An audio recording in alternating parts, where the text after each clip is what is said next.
I talk, you listen. Welcome to my one-man panel of madness.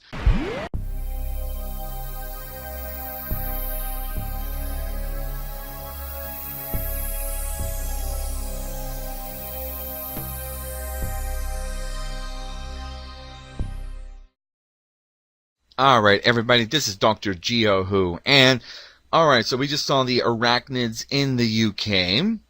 And here, funny enough, I just got to say the story. I was at a tarantula festival this weekend, past weekend, and I actually got the opportunity to have a tarantula crawl up on my arm, and not just once, but twice. So if you're freaked out, you don't want to hear this creepy experience.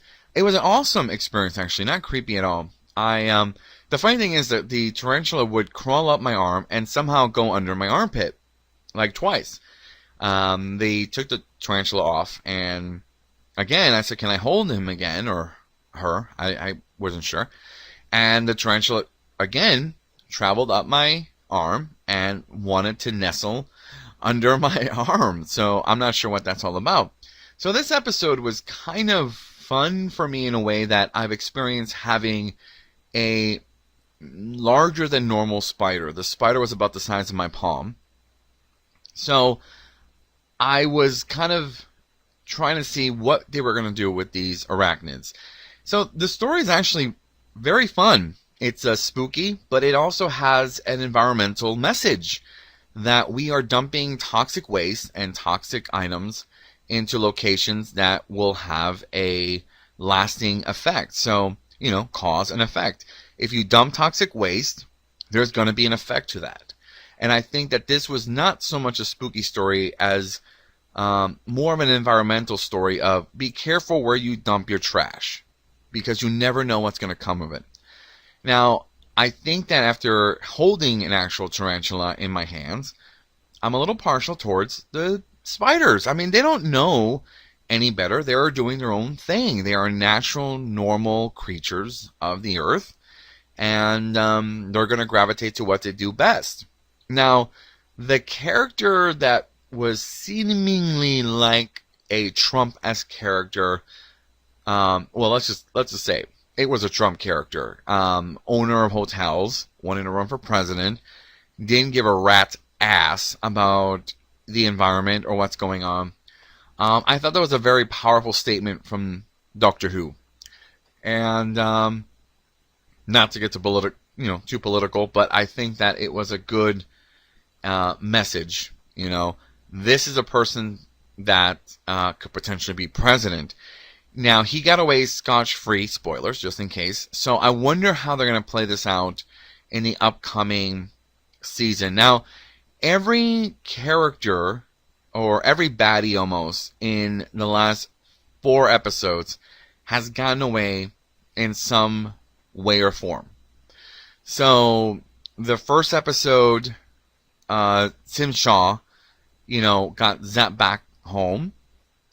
I forgot his name. I want to say Scarl, but it's not Scarl because it's the Daleks' homeworld. I forgot his name. Anyways, the one that tried to remove the Rosa Parks incident, he was zapped back in time. This guy now got taken away, or he just walked away scotch-free. So I'm wondering if all these characters are going to come out in some shape, way, or form towards the end of this series. Like, the Doctor hasn't put... If you notice, there hasn't been a major conclusion to the villains. They've either just walked away, or they've disappeared. So what is going to happen to these villains? Are we going to see them all come back in the series or season finale? I don't know. I just think that each one of the villains has not necessarily just gone, like they haven't gone away. They've just walked away. So I don't know. It's the first time in Doctor Who where the villain is not captured, trapped, killed by his own vices or her vices. It's always been like, okay, well, I'm out. So we'll see. It was a really good story. I think Graham also dealing with the fact that Grace is gone I'm still very upset that Grace is gone in the first place. I think she was a great character. It would have been fun to see what she would have brought to the TARDIS team. Now, I'm not going to say that she's gone because remember, in sci-fi, no one is ever gone. Okay? Star Trek, Search for Spock. You're never dead in sci-fi. I actually remember a long time ago, one of my favorite Star Trek actresses by the name of Robin Curtis always said in Star Trek, in sci-fi, no one is ever gone. So we'll see.